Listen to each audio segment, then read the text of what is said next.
नमस्कार। आज हम बात कर रहे हैं एमएससी केमिस्ट्री के बाद की राहों पर।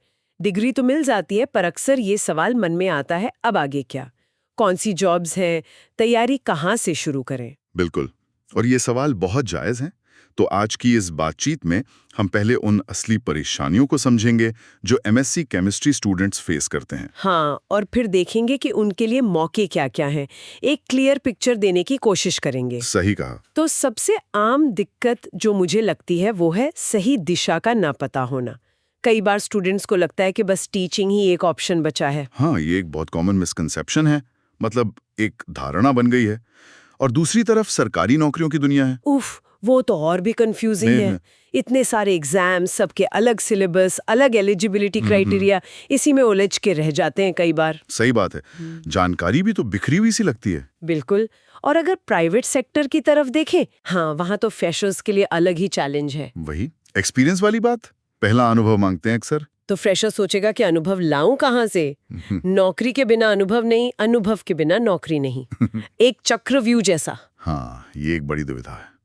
और एक और अहम बात है, दो छात्र नेट या गेट क्लियर नहीं कर पाते। हाँ, उनमें थोड़ी निराशा आ जाती है। जी, उन्हें लगता है जैसे अब सब दरवाजे बंद हो गए, जबकि ऐसा बिल्कुल नहीं है। अच्छा। और एक प्रॉब्लम ये भी है कि वैकेंसी कब आई, कब चली गई, पता ही नहीं चलता। टाइम पर इन्फॉर्मेशन नहीं मिलती। सही कहा। जानकारी का सही समय पर पहुंचना बहुत जरूरी है। तो ये तो हुई कुछ आम चुनौतियां। अब जरा अवसरों की बात करते हैं। एमएससी केमिस्ट्री के बाद आखिर रास्ते हैं क्या-क्या? सरकारी क्षेत्र से शुरू करें। जरूर। देखिए, सरकारी क्षेत्र में सबसे पहले और सबसे महत्वपूर्ण है CSIR नेट और गेट। हाँ, इनका नाम तो सबने सुना होता है। जी, इनके जरिए आप JRF यानी जूनियर रिसर्च फेलोशिप पा सकते हैं, जिससे आप PhD कर सकते हैं अच्छी फेलोशिप के साथ। यूनिवर्सिटीज में लेक्चरशिप के लिए एलिजिबल हो जाते हैं। तो ये एकेडमिक्स और रिसर्च का मेन गेटवे हो गया। बिल्कुल, ये एक मजबूत बुनियाद रखते हैं। लेकिन जिन्हें सीधे स्कूल में पढ़ाना है, उनके लिए भी बहुत अच्छे मौके हैं। PGT केमिस्ट्री यानी पोस्ट ग्रेजुएट टीचर। आप KVS मतलब केंद्रीय विद्यालय, NVS नवोदय विद्यालय, DSSB दिल्ली के स्कूल, हाँ, या फिर राज्यों की अपनी परीक्षाएं होती हैं, जैसे RPSC राजस्थान में, MPPSC मध्य प्रदेश में, EMRS के स्कूल हैं। इन सब में PGT बन सकते हैं। ठीक है।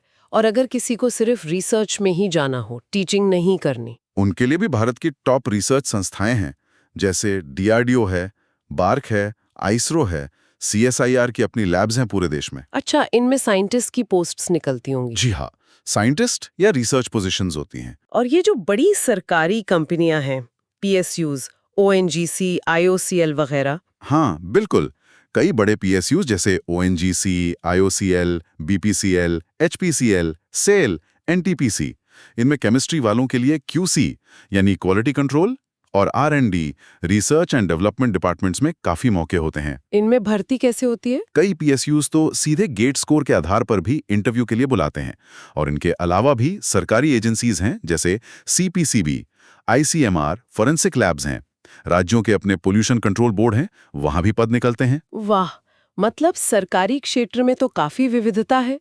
अब जरा प्राइवेट सेक्टर को भी देख लेते हैं, वहाँ क्या हाल है? प्राइवेट सेक्टर में देखिए, फार्मा इंडस्ट्री एक बहुत बड़ा एम्प्लॉयर है। दवा बनाने वाली कंपनियां। हाँ, फार्मा का तो नाम बहुत सुना है। इसमें QC और QA मतलब क्वालिटी कंट्रोल और क्वालिटी अश्योरेंस, ये बहुत अहम काम है। दवा की क्वालिटी चेक करना, सेफ्टी देखना, इसमें बहुत जॉब्स हैं। फिर प्रोडक्शन में भी हैं, R&D में भी हैं। फार्मा के अलावा केमिकल इंडस्ट्री तो बहुत ही वास्ट है। आप सोचिए, पेंट्स, पॉलीमर्स, फर्टिलाइजर यानी खाद, सीमेंट, पेट्रोकेमिकल्स, डाइज मतलब रंग, ये सब बनाने वाली कंपनियों में केमिस्ट चाहिए। किस तरह के रोल में? वही प्रोडक्शन में, क्वालिटी कंट्रोल में, R&D में। और एक और अहम फील्ड है एनालिटिकल टेस्टिंग लैब्स का। अच्छा, ये कौन सी लैब्स होती हैं? ये वो लैब्स हैं जहां सैंपल्स की टेस्टिंग होती है, खासकर इंस्ट्रूमेंट्स पर, जैसे HPLC, GC, UV स्पेक्ट्रोस्कोपी। इन मशीनों को ऑपरेट करके प्रोडक्ट की प्योरिटी वगैरह चेक की जाती है। इंडस्ट्री में इनकी बहुत डिमांड है। मतलब प्रैक्टिकल स्किल्स यहाँ बहुत जरूरी हैं। बिल्कुल। और आजकल एक और सेक्टर उभर रहा है। कौन सा? Edtech, education technology, online coaching, content development. हाँ, ऑनलाइन पढ़ाने वाले। जी, तो एडटेक कंपनियां और कोचिंग इंस्टीट्यूट्स भी subject matter experts, online faculty, content creators को हायर करते हैं। ये भी एक अच्छा ऑप्शन है। और हायर स्टडीज, PhD वगैरह। वो तो है ही। आप आईआईटीज, आईएसआरस, सीएसआईआर लैब्स जैसे टॉप इंस्टीट्यूट से पीएचडी कर सकते हैं। विदेश जाने का भी सोच सकते हैं रिसर्च के लिए। कई बार तो नेट गेट स्कोर के बेस पर फॉरेन यूनिवर्सिटीज में स्कॉलरशिप भी मिल जाती है। अरे वाह, ये तो बहुत सारे रास्ते हो गए। कंफ्यूजन होना भी लाजमी है। तो अब सवाल ये कि तैयारी कैसे करें? अगर किसी को सरकारी नौकरी ही चाहिए, तो कहाँ से शुरू करें? देखिए, अगर आप लॉन्ग टर्म सोच रहे हैं तो मेरा सुझाव रहेगा कि सीएसआईआर नेट और गेट की तैयारी पर फोकस करें। क्यों?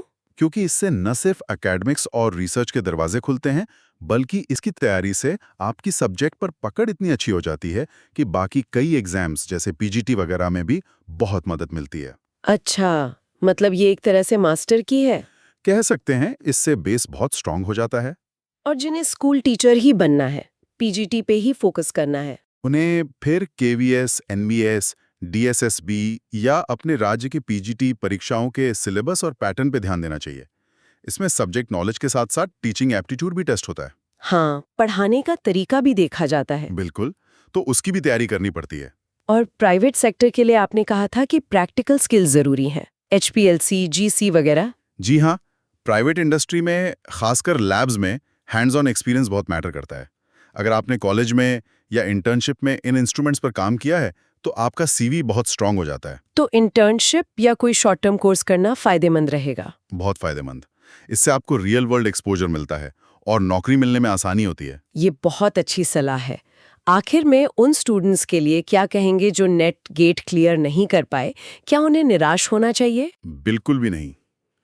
जैसा हमने डिस्कस किया, उनके लिए प्राइवेट सेक्टर में pharma, QC QA, chemical industry, analytical labs, edtech बहुत सारे अवसर है। तो हिम्मत हारने की जरूरत नहीं है। कतई नहीं। जरूरत है अपनी स्किल्स को पहचानने की, शायद कुछ नई स्किल सीखने की और सही दिशा में कोशिश करते रहने की। मौके जरूर मिलेंगे। तो कुल मिलाकर बात यह है कि एमएससी केमिस्ट्री के बाद रास्ते बहुत हैं। बस अपनी पसंद, अपनी ताकत को समझना है, एक लक्ष्य तय करना है और फिर मेहनत से लग जाना है। बिल्कुल। और एक बात हमेशा याद रखनी चाहिए, हर चुनौती अपने साथ एक अवसर लेकर आती है। जो आज मुश्किल लग रहा है, हो सकता है कल वही किसी नए दरवाजे को खोल दे। बस नजर खुली रखनी है। क्या बात है, बहुत बढ़िया।